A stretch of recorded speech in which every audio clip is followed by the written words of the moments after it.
Starting off in our number 10 spot, we have the earthquake detector. In 132 AD, a man named Zhang Hen was able to create the first earthquake detector called the seismoscope. Far ahead of its time, this creation was incredibly accurate and is actually comparable in efficiency to those that we use now. Apparently, in 138, this tool detected an earthquake that was a ways away, and at the time nobody believed it and dismissed the warning.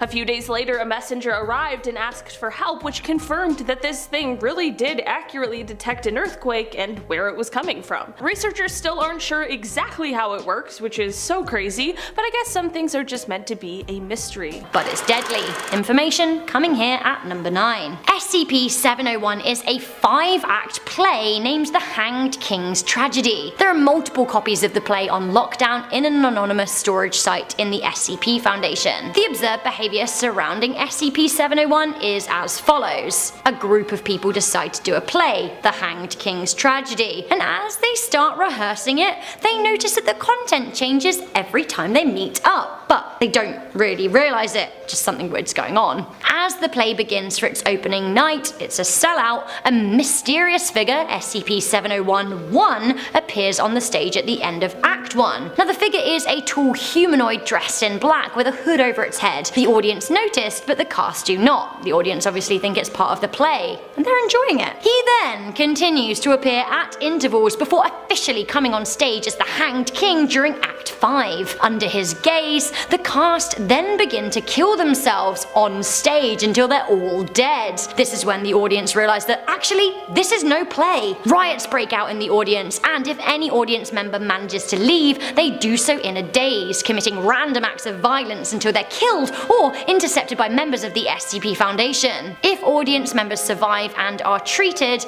they're often psychotic for the rest of their life. Some may have no memory of the incident. The reason this SCP could end the world lays in the fact that a VHS and DVD of the performance exists. Anyone who watches it would be prone to hateful and violent outbursts. One play that I don't think I'd enjoy. Coming into number 8, we have SCP-173.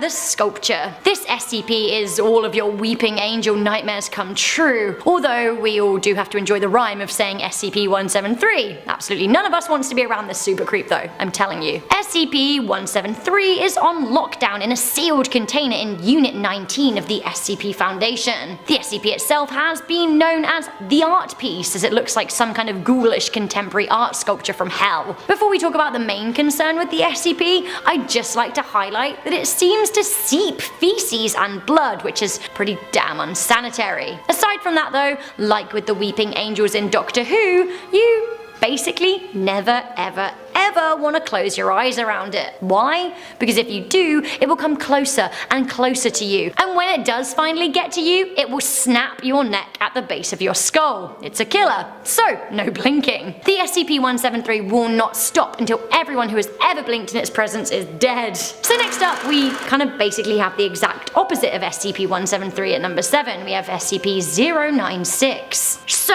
I'm not going to show you a picture of SCP-096. Instead, you can look at me. You'll find out why. Often referred to as the Shy Guy, SCP-096 will get you. I guess they all get you in the end, don't they? SCP-096 is kept in a locked steel cube and is checked up weekly for cracks and holes. There can be absolutely no CCTV or video surveillance of any kind when it comes to SCP-096. Any images of this SCP must be destroyed. You can't even draw it. Why? SCP-096 is a humanoid-looking creature with long limbs. It has blank, pale eyes, and its jaw can open 4 times wider than that of a normal human. Unlike with SCP-173, you can't look at it, ever. If you do look at it, it will freak out and kill you. Exactly how it kills you is classified. SCP-096 is noted for freaking out, crying, screaming, and becoming crazed when people look at it. Similarly, if a picture or a recording is taken, it will go crazy and kill. It seems that even looking at a photo or video of this SCP can kill you too. Exactly how? Once again, I don't know. How could it destroy the world? Well, if enough people saw it,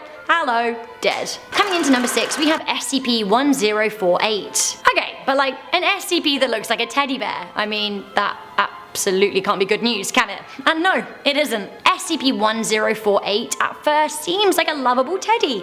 cute. It can move of its own accord, communicate through cutesy gestures, and loves hugs. Or so it seems. But it is all a ruse. SCP-1048 will often hug people's legs and draw childlike pictures and give them as gifts. It will even dance and jump, anything to make someone like it. But make no mistake, a lot like people who try hard in life, SCP-1048 is pure evil, something the SCP Foundation discovered the hard way. On one occasion, the SCP was observed having entirely replicated itself out of metal scraps. It seems that SCP-1048 has the ability to replicate using any given material, and for this reason, no teddy bears are allowed in the SCP Foundation whatsoever. Prior to the ear incident, this SCP was free to roam its holding site, but following the nightmare, the Foundation realized its true intentions. Oh, what was the ear incident?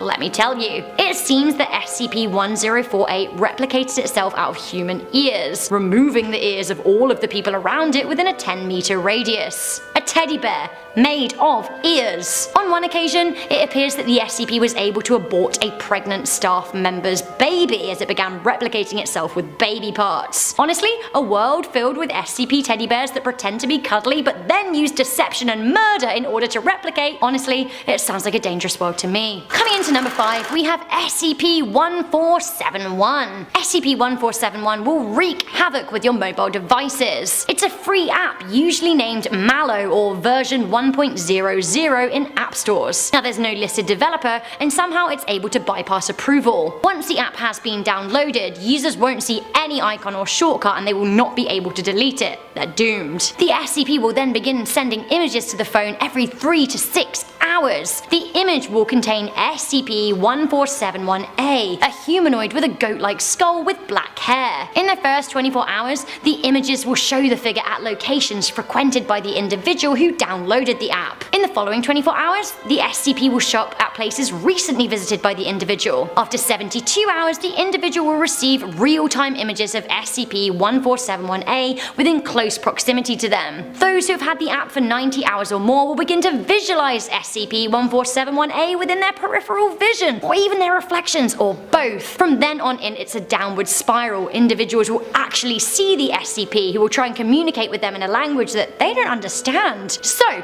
how could this end the world? Well, almost everyone has a phone, and this SCP will send people mad thinking they're seeing a skull with hair and crazy eyes. While this SCP has never been reported to have killed anyone, with people losing their minds around it, it would be hazardous to mental health and productivity. People wouldn't get any work done in a best case scenario. In a worst case, they would cause accidents or perhaps even try and gouge out their own eyes, which, again, infections. Nightmare. Pus. This SCP will send you insane at number 4. We have SCP-055. This SCP is literally unknowable. It's unknowable by definition. Whatever it is, it makes humans forget about it. Information about it just leaks out of humans' brains. It's a self-keeping secret. It is placed at Site 19, although how the facility was built, we don't actually know. All we know is that Site 19 is 5 by 5.2.5 in meters. What am I going to do with this information? Like, nothing. We don't know what's in this space, and those who go on to investigate it forget. Research has been conducted on those who have been exposed to the SCP, and it seems that the only way of knowing it is by a series of yes-no answers.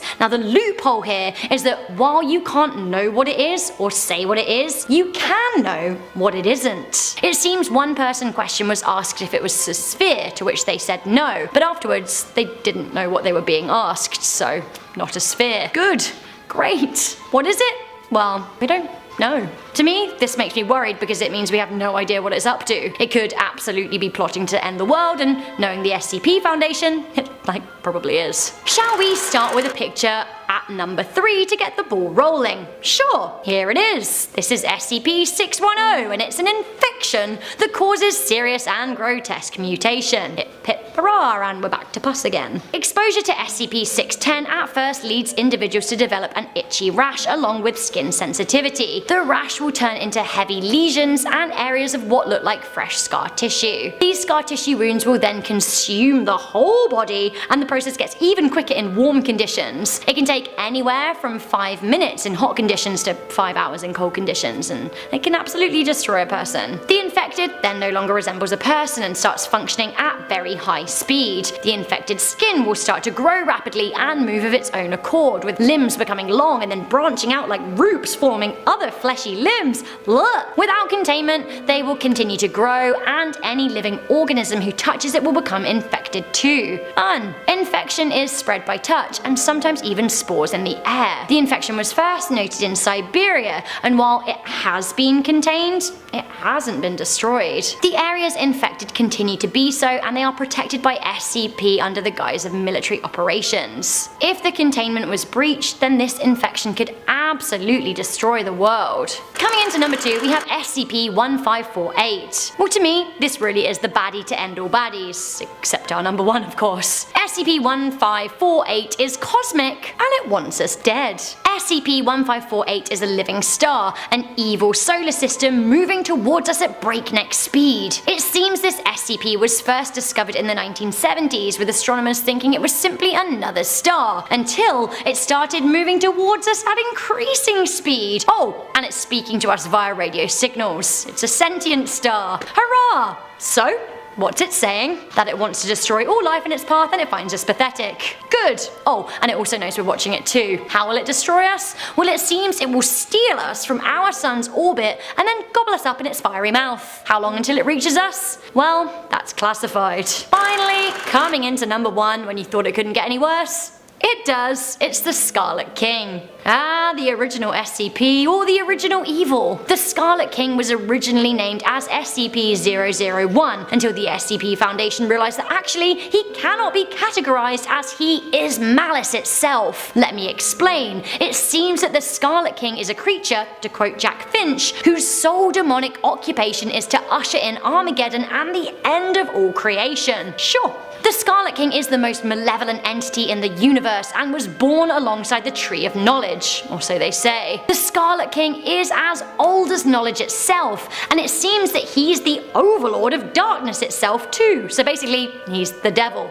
The actual devil. It's said that the Scarlet King is an elder god who has the power to conquer and destroy entire worlds, let alone civilizations. What's his beef? Well, he's declared war on creation itself, so not great. The SCP Foundation seems to think that any manifestation of evil is at the bidding of the Scarlet King. So a god as old as understanding, who's made it his sole purpose to end creation? I mean, it doesn't sound like a party I want to be at, does it? If you want to know about this SCP, we've got a video all about it on Life's Biggest Questions, basically the home of like all kinds of SCP content. At number 10, we have an Octopus Nursery. 8-legged alien-looking things with suction cups all over their arms and beaks for mouths. Octopus are creepy-looking things, and to top it all off, they can camouflage like a Navy SEAL, and they are super smart. If these are the kind of things that make your skin crawl, then just running into one of these guys would probably freak you out. Well, on the underwater expedition at the Davidson Seamount, there was a rather shocking discovery. They had a remote probe that was on the ocean floor around 10,000 feet, and they came across which seemed to be an octopus that was next to not just one, not just two, but a group of 1,000 octopuses in a nursery. They were all there laying their eggs and using the heat from the volcanic vent to keep them warm. I would hate to be the guy who accidentally steps into that crack and then gets devoured by thousands of sticky arms. But if you're at 10,000 feet underwater, you probably are already screwed. Coming in at number 9, we have Thomas Midgley Jr. And if you guys are liking this video so far, then make sure to give it a big thumbs up because it really helps me out. So he was an American engineer and chemist. Sadly, when he was 51 years old, he contracted polio. But that didn't stop him from inventing. In fact, he created a system to help others lift him out of bed. He did this with a complex system of strings and pulleys. But in 1944, he became trapped in the ropes and was strangled to death by them. He passed away at the hand of his invention. In our 8th spot, we have William Bullock. William Bullock was an American inventor who created the rotary printing press in 1863. This invention helped revolutionize the printing industry greatly. The press could print up to 12,000 sheets an hour, and later it could print as many as 30,000 sheets an hour. Sadly, William passed away while trying to repair it. His foot ended up getting crushed under the machine after trying to kick a pulley into place. He survived the incident, but later his foot developed gangrene after getting infected. He passed away while getting his foot amputated. Coming in at number 7, we have Henry Winstanley. Henry Winstanley was the inventor of the first Eddystone lighthouse. The lighthouse was 8 feet high and 24 feet in diameter.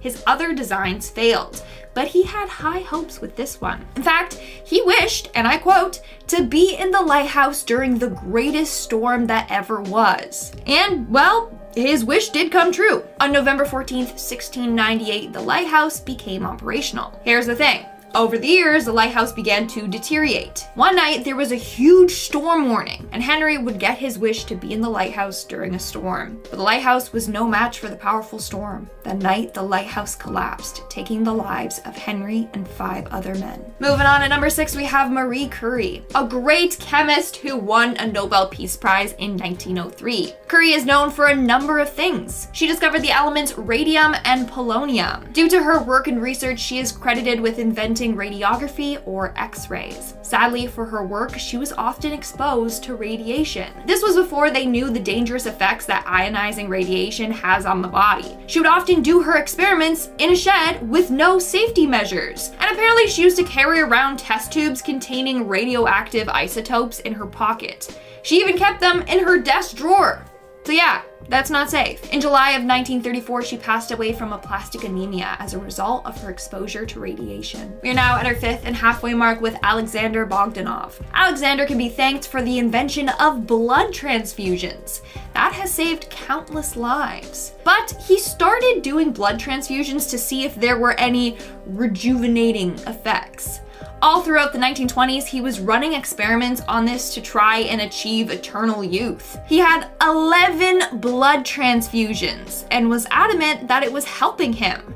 He claimed it improved his eyesight and stopped his balding. Sadly, on his 12th transfusion, something went wrong. He exchanged a liter of blood with a physics student, but they had traces of tuberculosis and malaria in the blood. After the transfusion, his body began shutting down.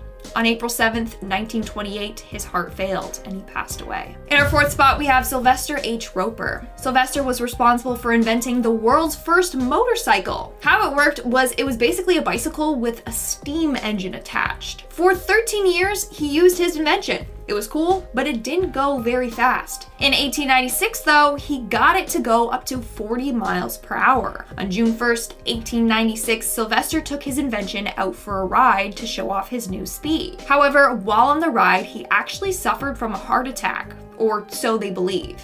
He wiped out and then passed away. To the witnesses around, they say the vehicle went off course and then crashed into the sand. But according to the autopsy, he had a heart attack, lost control, and then crashed. In our 3rd spot, we have Horace Lawson Hunley.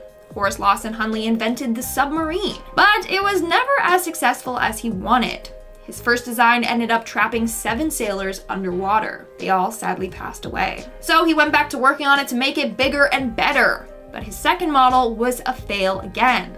The submarine sank in Mobile Bay, Alabama. But that didn't get him down. He made another model. Sadly, this model took his life. On October 15th, 1863, Hunley decided to go on board of the submarine while running another test. Sadly, it sunk again, and Hunley, along with some crew members, were trapped underwater. Some did manage to survive, but Hunley did not. In our 2nd spot, we have Valerian Abakovsky. He is responsible for inventing the Aero Wagon, which was a propeller-driven rail car. His goal was to use it to transport officials quickly across the Soviet Union. The car had an aircraft engine attached to it and propeller traction. It could go up to 87 miles per hour. On July 24th, 1921, Valerian, along with some other men, decided to take the vehicle from Moscow to Tula to test it out. They successfully reached their destination, however, they never made it back. On the way home, the Aero Wagon derailed and 7 out of the 22 men on board passed away,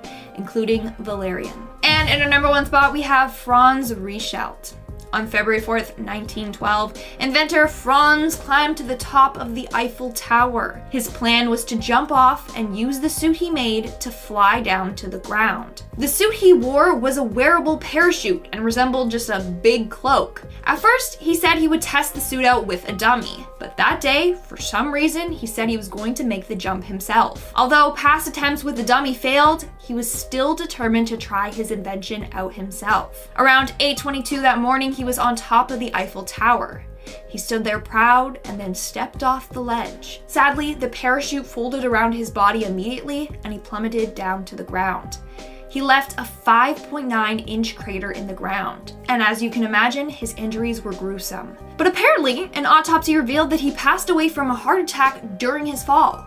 So when he hit the ground, he was already dead. Starting off in our number 10 spot, we have the James Webb Telescope. Christmas definitely came on December 25th this year, especially for those of you out there who are space enthusiasts, and you know that's because the launch of the James Webb Telescope finally happened on Christmas Day itself. If you don't know, the James Webb Telescope is the largest and most powerful telescope ever developed, with its creation beginning back in 1996. The telescope was created with help from NASA, the Canadian Space Agency, and the European Space Agency, and it cost around $500 million to make. The launch of the telescope has been long awaited, as it was delayed more times than Cyberpunk. Other than the fact that we all had to wait with bated breath, the reason this launch is so exciting is because for the next several decades, this telescope will show us parts of the universe that were previously unseeable to us. We'll get a closer look at and a chance to explore other planets, we'll see the birth of stars, and it might even give us a peek into how the very first galaxies were formed. Basically, this thing might show us more about the universe than we've ever had access to before. It is truly magnificent. Right now, the telescope is passing through its most crucial phase, which is the unfurling of the sun protective shield, and if all goes well, which it seems to be thanks to the ground team working on it every step of the way, we are very close to seeing some of the most amazing space discoveries in human history. Moving on to number 9, we have Francis Edgar Stanley. And if you guys are liking this video so far, then make sure to give this video a big thumbs up. Also, check out part 1 if you haven't already. In 1897, Francis Edgar Stanley and his brother began developing steam-powered cars, and they created their own company, the Stanley Motor Company. From 1902 to 1909, they used their cars in races to prove its efficiency.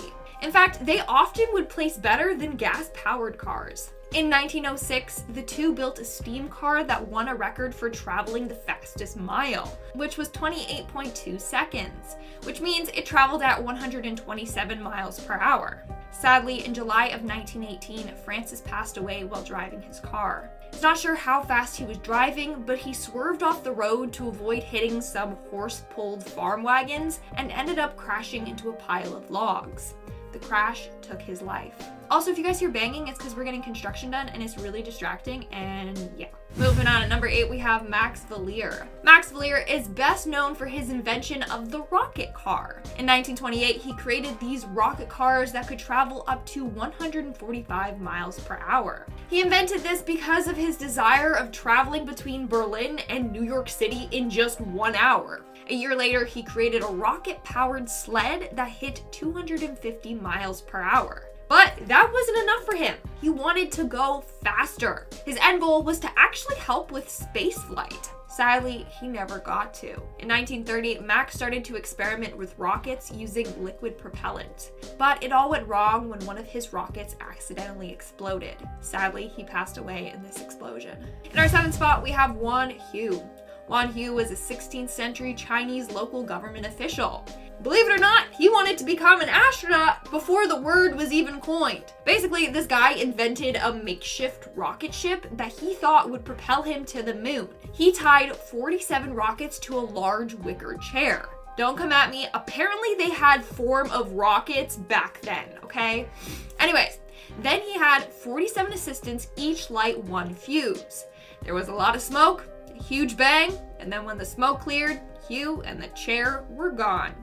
Sadly, it didn't work out for him the way that he hoped. Coming in at number 6, we have Luis Jimenez. Luis Jimenez was an American artist best known for his huge fiberglass sculptures. In 2006, Luis was working on a 32-foot high blue Mustang sculpture. It was going to be for Denver International Airport. Sadly, he would never go on to finish his masterpiece. On June 13th, while working on it, a section of the sculpture fell on his leg and severed an artery.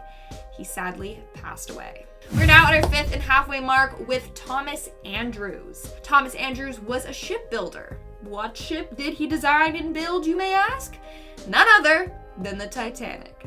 Yep. In fact, he suggested that the Titanic should have more lifeboats. He said there should be at least 46, but no one listened to him and only 20 were added. Anyways, Thomas was aboard the Titanic when it struck the iceberg. He spent the last hours of his life helping people find life jackets and escorting them onto lifeboats. After he felt like his mission was complete, apparently he went into the first-class smoking room and just stared at a painting as the ship went down.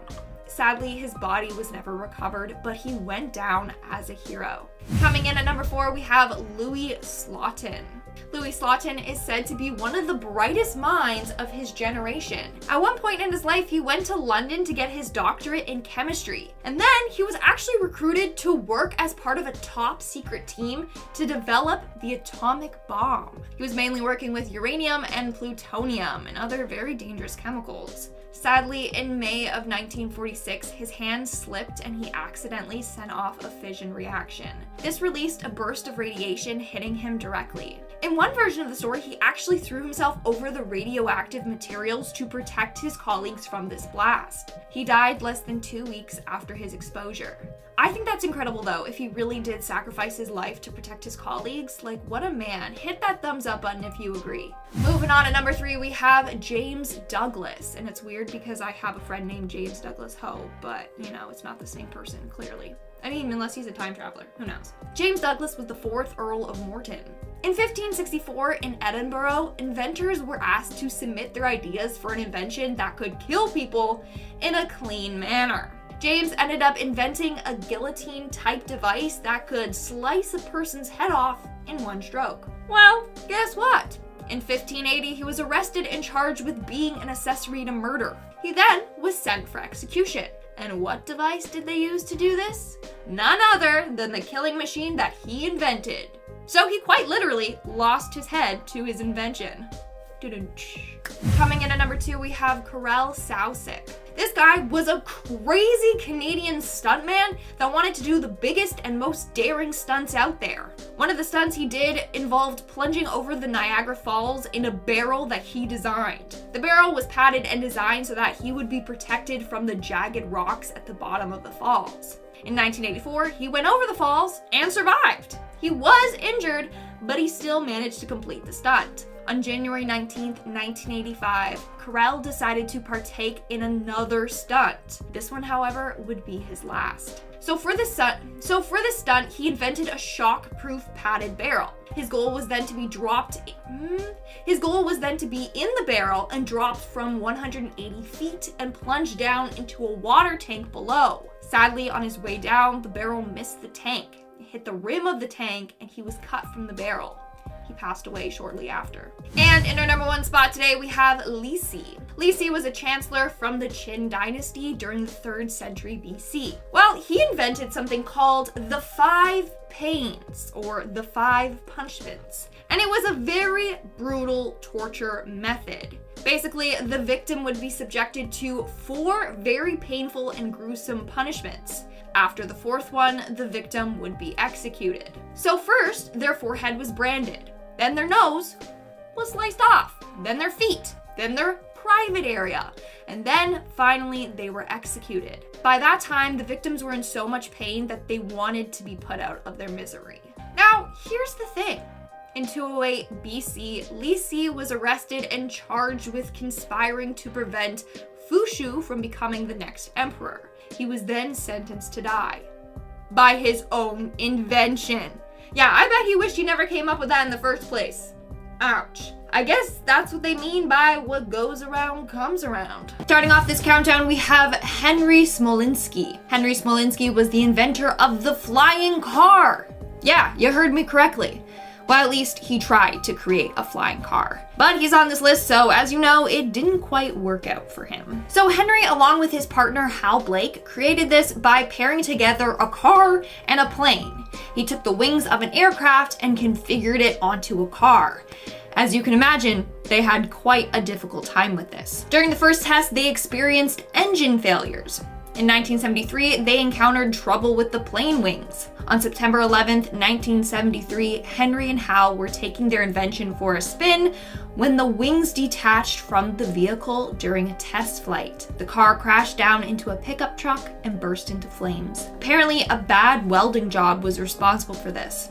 Sadly, the two inventors lost their lives. In our number 9 spot today, we have the malaria vaccine. In October of last year, the World Health Organization made an important announcement when they approved the world's very first malaria vaccine for kids. There's a couple reasons why this deserved a spot on today's list. The first one being because it is the first vaccine against any parasitic disease, which is a step forward for the world of medicine. But more importantly, this vaccine is crucial because malaria is still one of the most dangerous diseases on the entire planet, and it's one that takes the lives of over 500,000 people annually. The new vaccine cost over $750 million to make, and it began being created and tested all the way back in 1987, so it certainly was not an easy road by any means. This new vaccine is meant to fight against the deadliest of the 5 malaria pathogens, and the medicine is given through 4 different injections. Right now, it is estimated that this shot could prevent about 5.3 million malaria cases every single year. In our number 8 spot today, we have Mars. February of 2021 was a big month for Mars, which is hilarious to say, but also very true. In that time, there were 3 different missions that arrived to the Red Planet, and this wasn't really a coincidence. It was just a few different space agencies taking advantage of the Earth-Mars orbit alignment, which only happens once every 26 months. First, the UAE's Hope orbiter reached the planet, which is aimed to study the past, present, and future of the Mars climate by orbiting the planet. This will hopefully show us any patterns or changes on Mars, whether they're daily, monthly, or yearly. Then, the CNSA Tianwen-1 began surveying the surface of the planet from orbit before the Zhurong rover touched down on the planet to actually move around the surface. And then finally, we have the Perseverance rover from NASA, which will spend the next few years digging into the soil and rock to collect samples of the planet for us to study. With all of these Mars visits, one of the most important things we learned, or really tested, is how we can fly through the brutal and harsh Martian atmosphere. Basically, the Ingenuity helicopter that came on the mission with Perseverance helps by scouting out the area ahead to highlight any potential hazards or objects that might be of interest. I had to include this quote from an article on indiatoday.in where I found some of this information because it really sums up this whole point so beautifully. They wrote, quote, "This year on Mars, the UAE learned how to orbit, China learned how to land, and NASA learned how to fly." In our number 7 spot today, we have animal evolution. It isn't necessarily surprising for me to say that humans are having an impact on animal evolution. That much is kind of to be expected, especially since we tend to treat the Earth like we're the only ones who live on it. But 2021 showed us some pretty clear examples of just how we are affecting this change. Studies have now shown a sharp rise in the populations of African elephants without tusks. Why?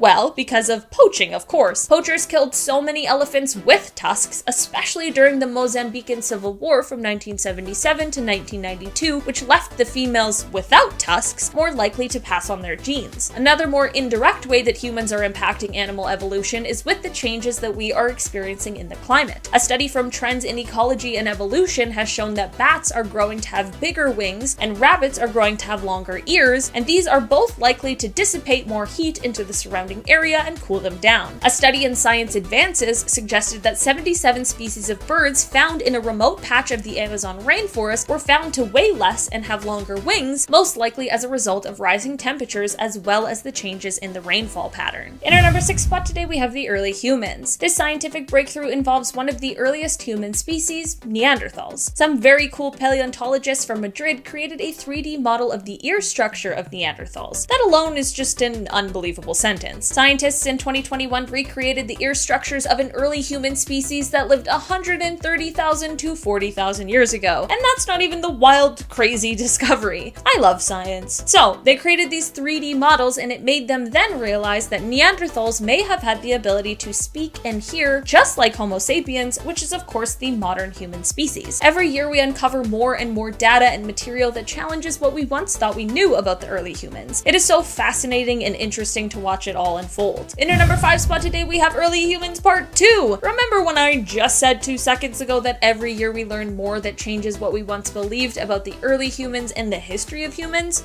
Well, here's another one. In September of 2021, a study dated footprints that were found in the White Sands National Park, and they were said to be from 21,000 to 23,000 years old. For those of you sitting there being like, well, how could they possibly know how old footprints are? These prints, referred to as the ghost prints, were dated by using radiocarbon dating of the dried ditch grass seeds that were found both above and below the footprints. The reason why this dating was important is because prior to this, many archaeologists placed the start of human life in the Americas at around 13,000 years ago at the end of the last ice age, and this was based on tools that were found in New Mexico. The paper that published this information, which, just for transparency, has been debated by some, suggests that humans actually lived on the continent during the ice age, which of course changes a lot. A month after this find, there was a study published in Nature that showed evidence of Vikings living in North America earlier than what was once thought. The researchers got to this conclusion by examining cut wood and finding samples of a cosmic ray event that happened in 993 CE. This is definitely a couple of discoveries that are still unfolding and being examined and looked into further, but it's all very interesting. In our number 4 spot today, we have quantum computing. Okay, I'm not gonna lie, this is a discovery that I know very little about, if I even know anything on the topic at all, so bear with me as I try to do my best to explain. To my understanding, quantum computers do in seconds what the best supercomputers would take days or weeks to complete and process. These quantum computers use the laws of quantum physics, which is the thing I know nothing about, to get these incredible processing capabilities, which completely changes the game for a multitude of things like meteorology, cybersecurity, national defense, the list just goes on. Okay, so how does this relate to a 2021 moment?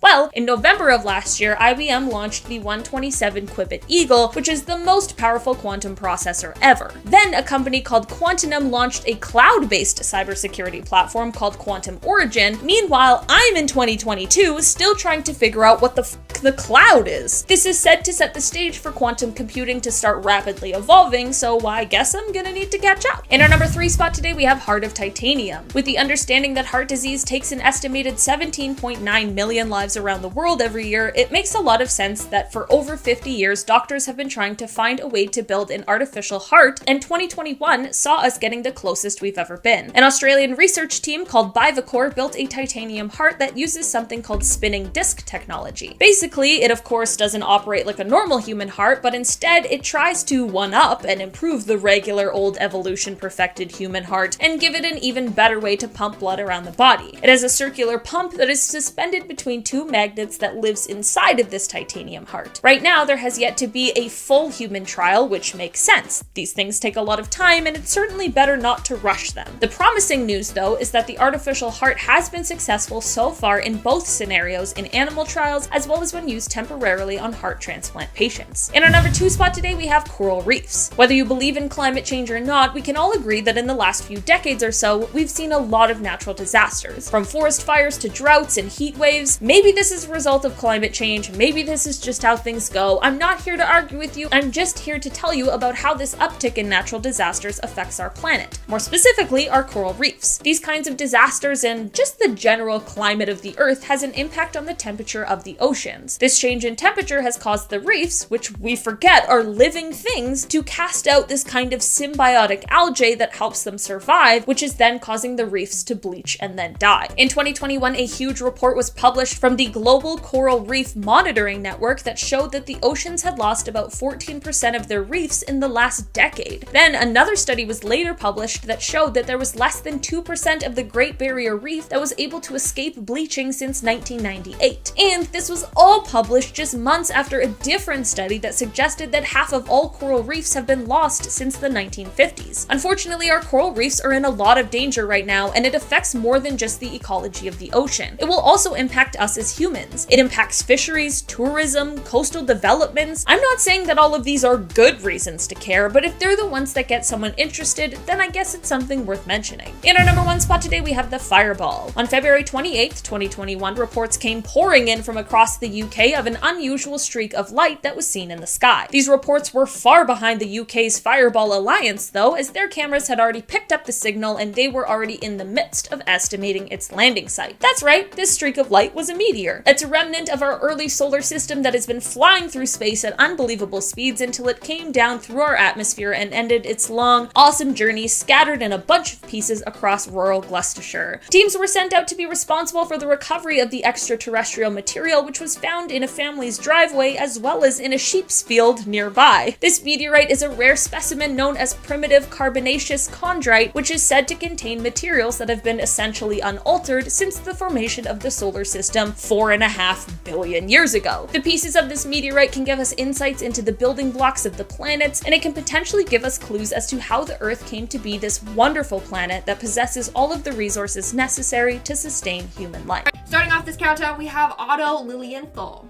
Otto Lilienthal was referred to as the Glider King. Why? Because he invented the hang glider. In fact, over the years, he constructed 18 types of gliders and took over 2,000 glider flights. However, on August 9th, 1896, that was the last flight he would ever take. So he was on his glider when he lost control and the glider went straight into a nosedive. He fell 17 meters down and broke his spine. While on his way down, he yelled, "Sacrifices must be made." Sadly, he passed away the next day in the hospital. Otto's invention, though, had a huge impact on the aviation industry, so he would be proud. In our number 9 spot today, we have the Gangkar Puensum. This mountain is the largest mountain that has been unclimbed by humans and stands at a height of 7,570 meters or 24,836 feet. Studies and measurements of this mountain started 100 years ago in 1922, but it wasn't until much more recently that we began to acquire actually accurate details about it. The name of the mountain means White Peak of the Three Spiritual Brothers, which becomes an important part of why this mountain remains unclimbed. In 1983, the mountain became open for mountaineering, but between 1985 and 1986, there were 4 separate expeditions who tried to summit it and failed. Part of the reason why these expeditions failed were because there were disputes on the location and there was just inaccurate information, so the first group who tried to summit it couldn't even find the mountain at all. In 1994, the climbing of mountains in Bhutan higher than 6,000 meters became prohibited due to spiritual beliefs, and in 2003 mountaineering became prohibited entirely. This is why the mountain remains unsummited, and while I'm sure it would be an amazing expedition for climbers, who knows what is going on up there in terms of ecology due to it being left alone. In our number 8 spot today, we have the ancient seabed. A seabed that was once located at the bottom of the Pacific Ocean was found buried hundreds of miles beneath China. This slab of rock once found its home at the top of the lithosphere, which is the outermost layer of the Earth. How did it get hundreds of miles below China? Well, it got pushed down by a neighboring tectonic plate in what is called a subduction event. This discovery was so notable because scientists had never detected a subduction event so deep within the surface of the planet. When they found this rock slab, it was still continuing its descent towards the mantle of the Earth. I wonder if one day it will come back to the surface again. In our number 7 spot today, we have a gibbon skull. Gibbons are a type of ape that are often characterized by their swinging ability coupled with their loud, bright calls, and the 8th century Chinese poet Li Bai described their voices as they swung past the Yangtze River. But here's the thing. Today, there are no gibbons that live anywhere near the river. Also, the gibbons that exist now have different fur patterns from the ones that are often depicted in classical Chinese paintings. This has led experts to believe that there must have been another kind of gibbon that has now vanished, and physical evidence of this gibbon might have turned up in the most unexpected place. A tomb. This tomb, which was built for the grandmother of the first emperor of China nearly 2,300 years ago, contained a skull and a jawbone so distinct that scientists believed they must have belonged to a member of this now extinct gibbon genus. Many surviving gibbon species are now facing extinction, so it is likely that there were others in the past who unfortunately faced the same kind of fate. In our number 6 spot today, we have the green gel. This is a discovery that was made by the U-22 rover, which is currently exploring our wonderful moon. On Lunar Day 8 last year, which began on July 25th, the rover was doing its thing, finding its way through an area that was filled with a bunch of small impact craters. On July 28th, as the team here on Earth was preparing to power down the rover for its little midday nap, which is meant to protect the machine from high temperatures and radiation from the sun, one member of the team was checking over some images that were taken by the rover's main camera, and they spotted a small crater that seemed like it contained some sort of material that had a color and a sort of luster that was significantly different from the lunar area surrounding it. The team then changed the plans they had for the rover and decided that instead of going west, which was next on the schedule, they would instead take a little detour to check out this mystery material. The rover carefully made its way over to the crater and examined it with both its visible and near-infrared spectrometer, which is a thing that detects lights that are scattered or reflected off of a material, which helps to reveal what they're made up of. For a while, no one knew exactly what the substance was, and it was only being described as being gel-like and being a weird color, but after almost a year of more research, it was finally identified. It's rock. More specifically, rock that was melted together, most likely in the heat of impact from a meteorite. It's insane that something like that created a dark green, glistening impact melt, but it's also very cool. I'm just glad that this is one mystery that we got to the bottom of. In our number 5 spot today, we have the Gobi Desert structure. This is one discovery that had conspiracy theorists' minds absolutely swirling. About a decade ago, someone was searching through some Google Maps images when they found a mysterious array of structures and patterns that appeared to be etched into the surface of the Gobi Desert, which is, of course, located in China. The structures are reminiscent of geoliths, but they are seemingly much more modern and newly created.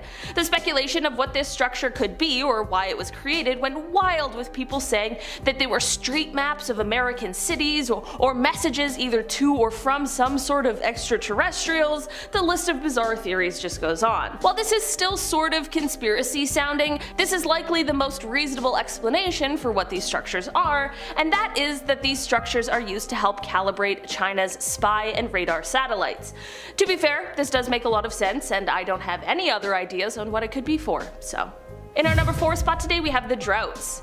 Ancient drawings and writings were found covering the walls of the Dayu Cave, which is located in central China, and a lot of them detail different droughts and such that were experienced during the time of their writing.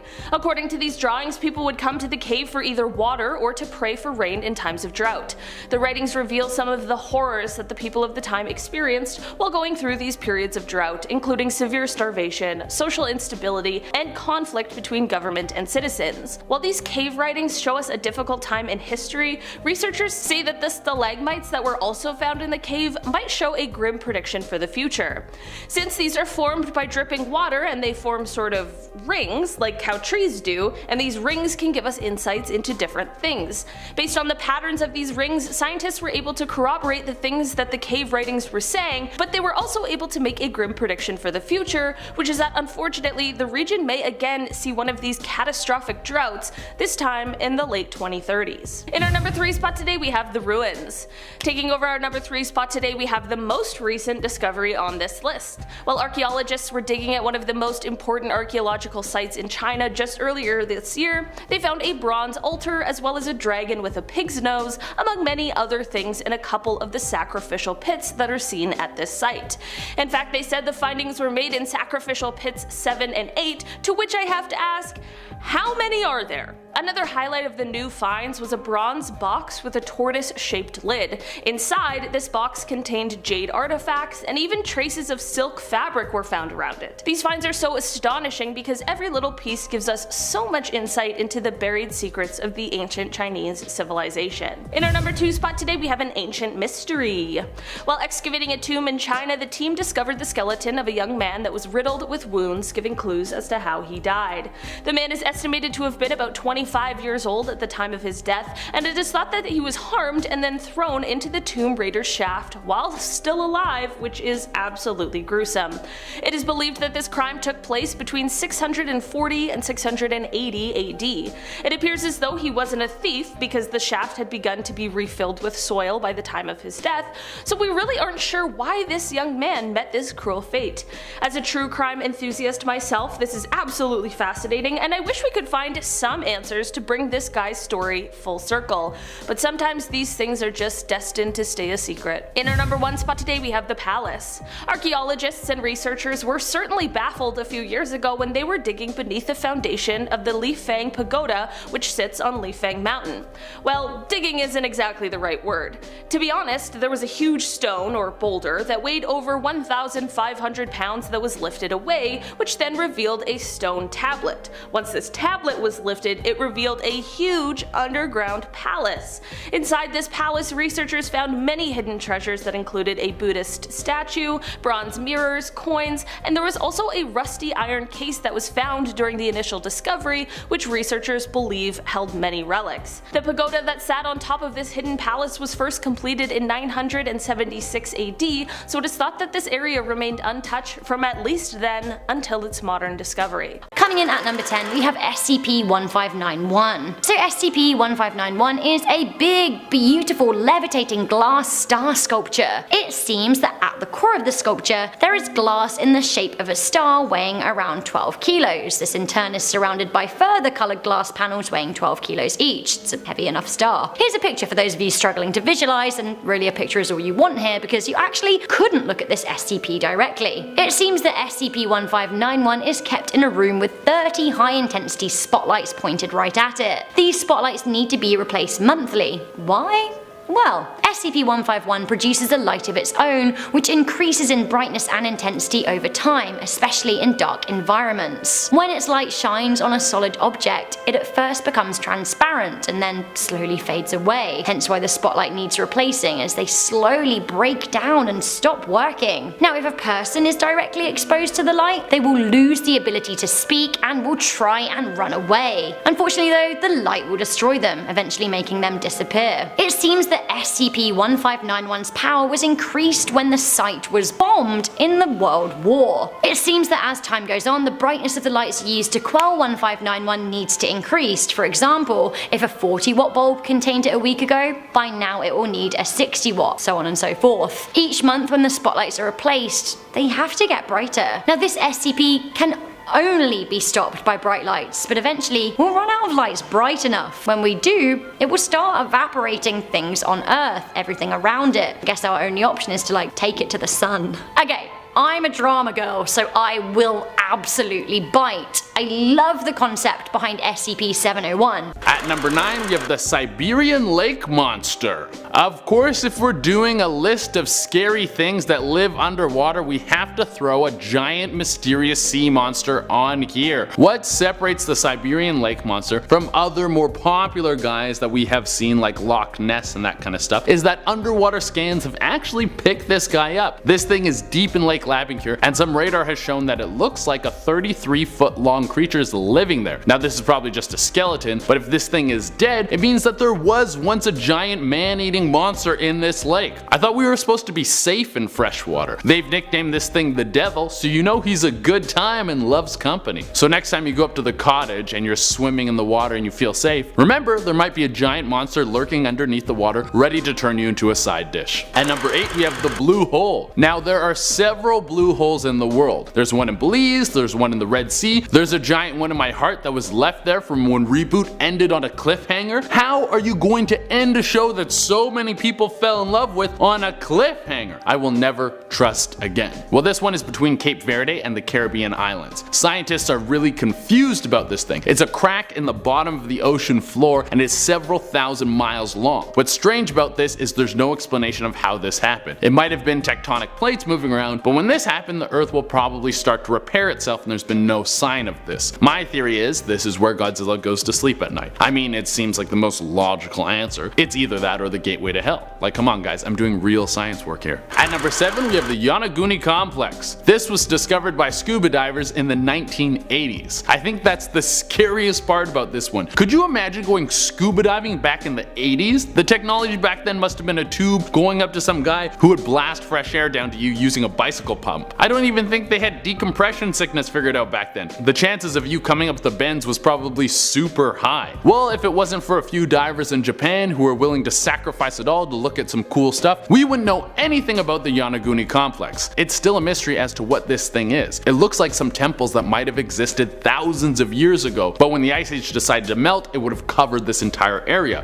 This could be why an entire civilization got plunged underwater. Or the temple could have been on a cliff, and then when a massive earthquake hit, it knocked the temple into the water. But like everything in life, there are some haters who say this whole thing is just a natural rock formation. Some people just want to ruin everything. At number 6 we have Anacorasista Twista. One of the reasons why the underwater world is such a mystery is because we find things like this in there. Sure, there are beautiful things down there like bright fish and chubby marine mammals, but there's also the unknown, unidentified organisms like Anacorasista Twista, which should be the name of an 80s hair metal band. But what is this thing? Well, it's a protist. And what is a protist, you may ask? Well, it's an organism that doesn't belong to any animal group, fungus, or plant group. What does that mean? I really have no idea, you guys. I think it means it could be an alien. Some alien came down to Earth for a swim and then scraped its knee on some coral, and now we have alien creatures running around the ocean, probably waiting for you to pee so it can swim up your pee hole and then work its way into your brain. It's really the only logical answer. At number 5 we have the Bimini Road. How were the pyramids made? Was it aliens coming down to share their technology and secrets with us, or was it just thousands upon thousands of slaves who sacrificed their lives and their spines to build them? Well, we don't know and we may never know, but the Bimini Road is another one of these mysteries. It's off the coast of the Bahamas, and it looks like it could have been a pathway that was placed perfectly with giant slabs of rock. Similar to the way the pyramids were made, it seems that these large slabs of rock were too large to be moved by man, and also like the pyramids, these giant slabs were also perfectly placed so well. So where does everyone's mind go when something like this happens? Well, magic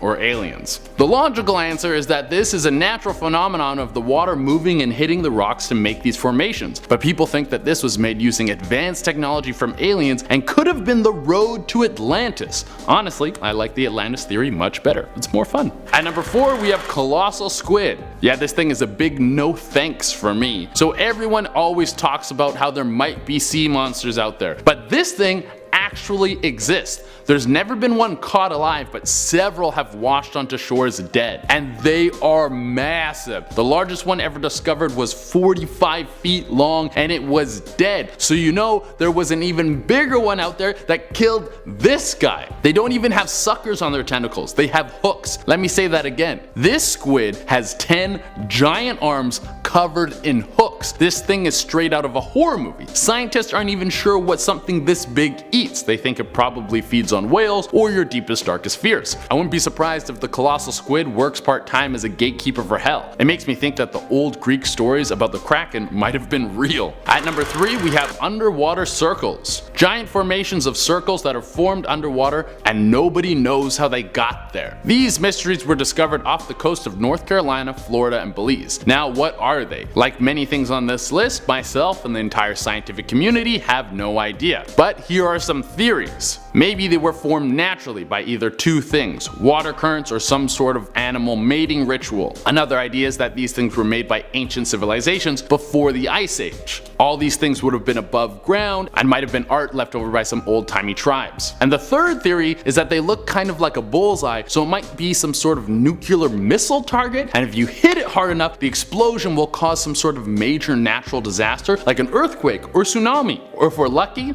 both. At number 2 we have Megalodon. If you have a fear of sharks, you're gonna love this one. Megalodon was a prehistoric shark that was even bigger than the giant hooked tentacle beast that was earlier on this list. If you've already forgotten about the colossal squid, it clocked in at around 45 feet long, where Megalodon was closer to 60 feet long. It was a 60-foot shark that could probably rip a blue whale in half in one bite. Well, maybe not that, but it was still a gargantuan creature with teeth the size of Brock Lesnar's fists. This thing wouldn't even chew you, it would just swallow you whole and then fart your skeleton out into the dark, cold ocean. At At number 1 on our list, we have giant eyeball. A mysterious giant eyeball washed onto the shore of a Florida beach back in October of 2012. I don't know any other kind of giant eyeball other than a mysterious one. There's no super common regular giant eyeball just lying around. But this is also Florida. This is the state where people smoke crack at weddings and kiss alligators on the lips, so maybe it's a little more common over there. Well, this giant eyeball was found by Gino Cavanci, and he didn't know what the hell to make of it, so he took it home and then stuck it in his freezer. Then he called the cops, and the cops came in and told him, "We don't do giant eyeballs on the beach. You have to call the wildlife people." And then he called the wildlife people, and they were like, "What the hell is that?" And he was like, "I don't know. I brought it to you guys to try and figure out what it is." And then some people were like,